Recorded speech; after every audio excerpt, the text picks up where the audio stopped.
What's up, everybody? It's Peaceful here. Got another deck guide for you. We're going to be doing a pretty sweet little surfer deck that's been floating around. I cannot claim to have created this. I've seen a bunch of different people running a deck. I'm not sure who the originator is, but we are going to go over it. If you know who the originator is, feel free to share that down in the comments below. Before we get into it, as always, if you are enjoying this content, please make sure you like the video, hit that subscribe button so you don't miss any of my future content. I'd really appreciate it.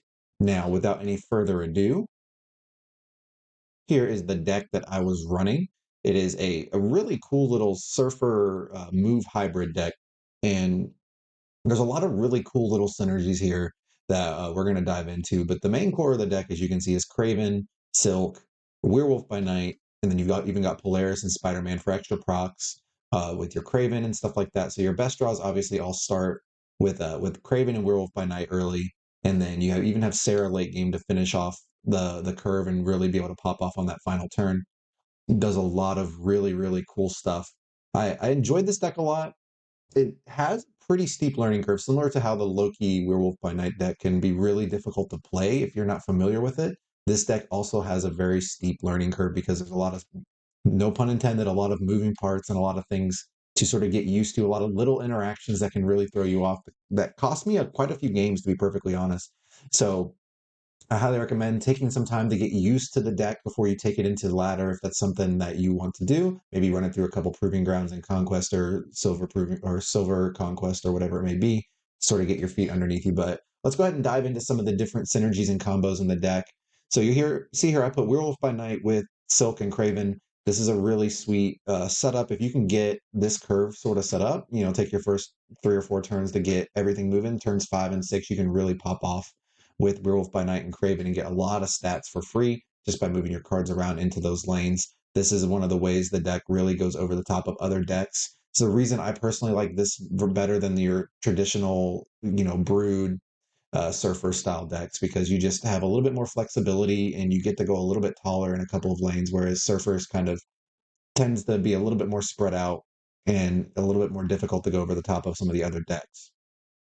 I did go ahead and put Snow Garden Surfer. It's common sense, I know, but it's something that's easy to miss or to forget about, that the hawk and the bear are 3 drops. So you can play those for your surfer synergies. So make sure you're using those if the the moment makes sense. Say you're playing against like a magic deck or something, Snow Guard is going to save your butt, help you end the game on time and win that way. So it's good stuff. Rogue and Werewolf by Night, you see I put here as a combo. It's actually an anti-combo, and I think one of the games I'm going to have on the here for the gameplay is one of the ones I messed this up. But Rogue, after she copies an ongoing ability, is no longer an on reveal. She will not move Werewolf by Night. So remember that. So when I say key combos is actually an anti-combo, make sure you are keeping that in mind. It's messed me up more than a few times because Rogue says on reveal on it. So you set up your turn thinking that Werewolf's going to hop over to Rogue, and then it ends up, not, because sensically, once it resolves, it is no longer an on reveal. Makes total sense. Just very easy little thing to miss. One of those things I was talking about in the last bit about the deck being a little bit more difficult to pilot. So just keep that in mind. And other than that, I mean, like, your main combos are Surfer with 3 drops. So if you've got a good curve into that, you're going to be in good shape. Let's go ahead and talk about what you should be snapping. You'll see I put Werewolf by Night or Surfer with Sarah. You need to have one of your scaling cards in play in order to make Sarah really pop off. That's the one thing I don't like about this list. Because this deck lacks the Killmonger Nova combo, it doesn't go quite as tall if you don't have the Werewolf and Surfer cards in your hand. So just be aware of that. And then if you get to turn 5 and your opponent snaps and you don't have Surfer yet and you don't have Werewolf by Night in play, even if you have Sarah, there's a lot of times you'll end up losing that game because, I mean, playing 3 drops on turn 6 is nice, but if you don't have the tall points to get there, you're not running things like Maximus and stuff in this version. So it can mess you up. So make sure you have that scaling to back up the Sarah. But if you do, that is definitely a snap, and you should snap it early before they know the Sarah's coming down. That is a pretty big tell once the Sarah comes down. If you snap on turn 6 with Sarah in play, not many people are going to stay unless they just have the nuts. You see, I put Mobius and Rogue in certain matchups. There are certain matchups that Mobius and Rogue get really good. Rogue is one of those cards that in the meta right now is just very prevalent and wrecks a lot of decks. So if you have a Rogue against something like, say, a Miss Marvel or a Darkhawk or something like that, it's good to sort of, if you got read that that's the deck they're playing, it's good to snap it early so they don't know and don't think about it. Like if you snap it, say turn 6, and they have a Darkhawk or a Miss Marvel in play, they're probably going to get the vibe that you're going for their ongoings, and they're probably going to leave because it's such a prevalent card in the meta right now. But if you snap it early, once you've identified what deck they're playing and know that they're going to have those cards in their deck, and you should be able to get them with that, then you should be able to get a lot of extra cubes that way. You see, I put Jug against Destroy. I love Juggernaut. Juggernaut's a really cool card, and there's a lot of ways that you can use Juggernaut to your advantage against Destroy and just really wreck their game plan. Being on turn 3 when they've got their lane already set up for certain destroys, or if it's turn 6 and they're trying to set up the Null Arnim Zola combo and you have Prio, that's another great way to just absolutely devastate them. And you should be definitely snapping that against that deck. And that deck is quite common right now. It's one of the more common decks other than Loki that you're going to see. So it's a good thing to have in your back pocket, knowing that, you know, you have that ace in the hole to really get that deck. That's actually a very good matchup overall because you have Mobius to stop death, you have Rogue to grab Null, and you have Jug to mess up their destroy lanes. So definitely a matchup you're looking to see with this deck. Last thing, we're going to go over a couple replacements. I see I put here Gladiator or Maximus. One of the games I'm going to show you today, I actually did have Gladiator in the deck, and it's okay. I played with it for a little bit. I actually swapped out Polaris, and I don't recommend doing that. I found that lacking the extra move cards was pretty problematic for this deck's game plan. Something I should have identified when making the swap, but I didn't identify till later. You know, I'm not perfect. I make mistakes as well as everybody else. These cards are definitely something you could consider if you're looking for a little bit higher power output. They are both on reveals, and they have 7 power. They do synergize quite well with the other stuff you're doing in the deck, and it's just a matter of what you swap out. I put Flex Spots, Mobius, and Rogue. Those cards to me are so important that even though you are losing a lot of power, and you will probably lose some games to the mirror because they just tend to play taller cards in the straightforward surfer list. I just like having the flexibility that these offer you against certain matchups to really swing them in your favor. So I don't recommend taking them out. I don't recommend playing Gladiator or Maximus, but it is something you can consider if you want to. And maybe your pocket meta is a little different than what I'm seeing a lot of. Seeing a lot of Loki. Don't want to cut Mobius when I'm playing a lot of Loki. I've seen a lot of Miss Marvel lockdown decks, seen a lot of Tribunal ongoing decks, seen a lot of things that these cards are really strong into. And I just feel like they're a necessity in the meta right now. So I wouldn't personally cut them, but if you wanted to, these are some cards you could consider. Do not run. This is not the deck for Brood. If you want to run a Brood Surfer list, it's going to look a lot different. You're going to need to cut the move package because when you're filling up one lane almost completely with Brood, you don't really have room for all these other move synergy cards. So just something to think about.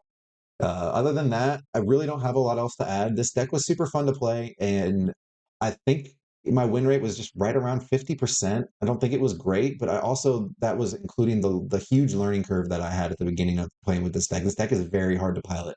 I think this is one of the better decks in the game if you got your core gameplay down with it and you can really pilot it proficiently.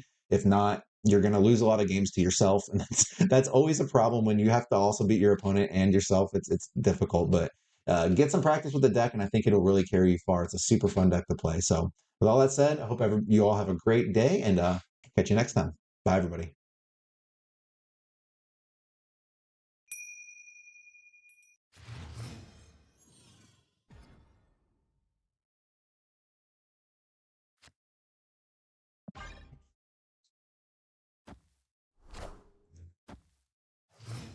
Okay.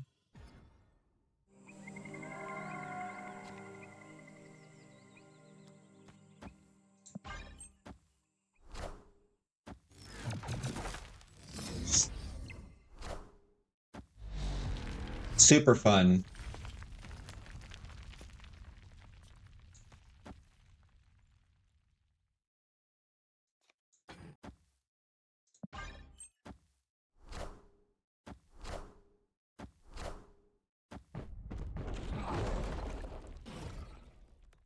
Dude, Chad, I really want to do this, but it's probably a horrible idea, huh?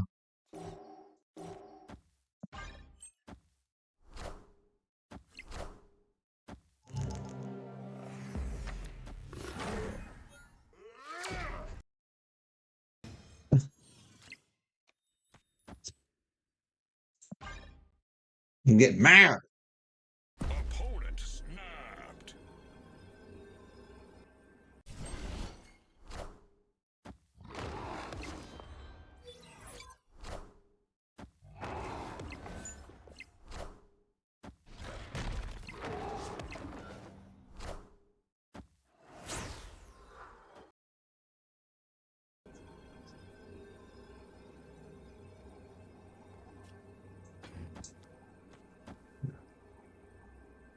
Oh, snap. The only card I can think of that beats me is Cosmo. Not that.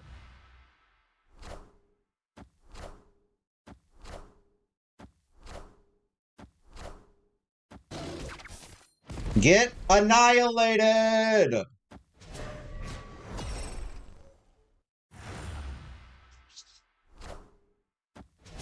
Bye, Daniel. I just ended this guy's career. God, it feels good to do this to the stupid Darkhawk deck. Get freaking absolutely wrecked. Close game, chat. Close game. Victory.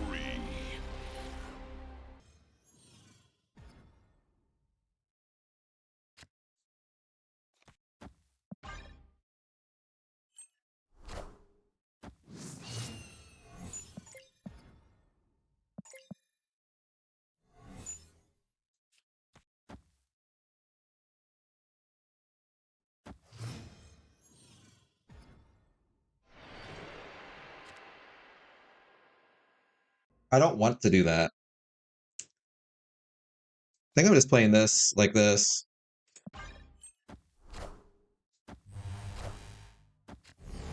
Oh god, it's this deck again, chat.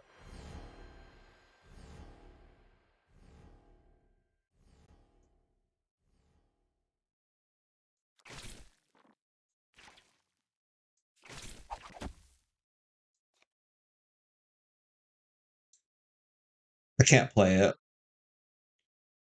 They're gonna magic here if they have it. Friendly neighborhood Spider-Man here. Ah, come on.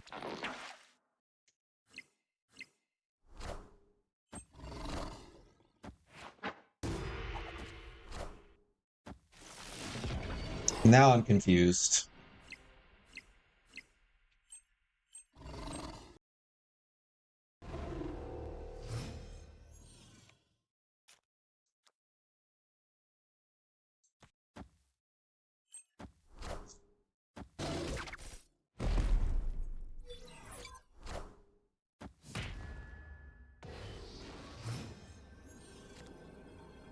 They killed our Juggernaut, so I'm pretty sure we lose. Like I can't beat a Doom. Puts him to 18 mid.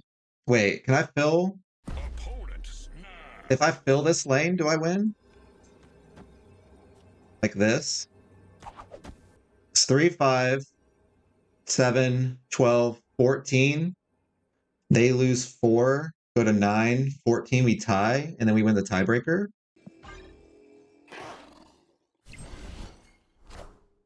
Yep.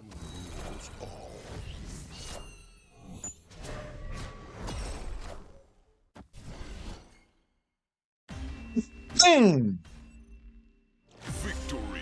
Feels good, man.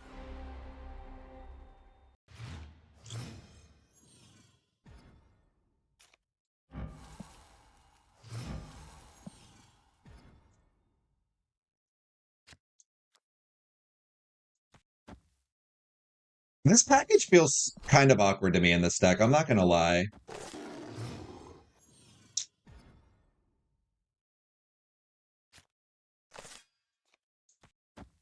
It's like, when am I supposed to play this to get the value off of it? Sure, man.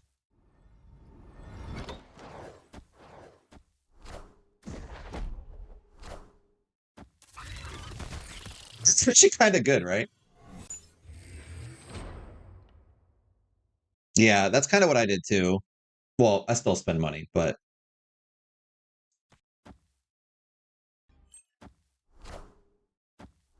It's clobbering time. oh, good.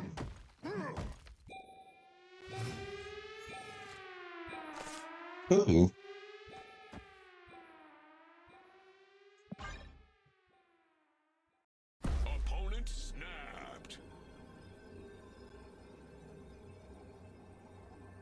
I don't know what they're. I feel like I'm supposed to stay here.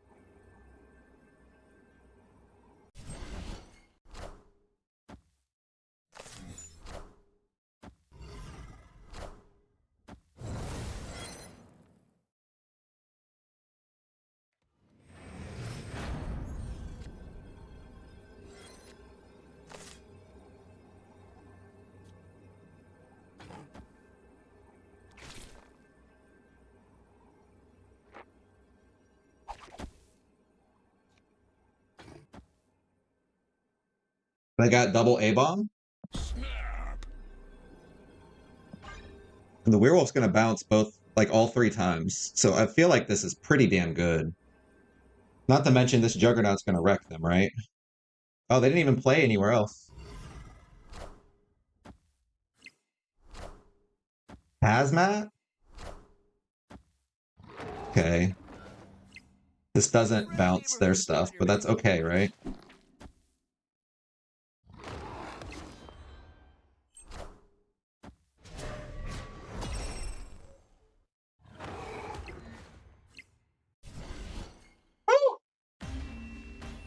All right.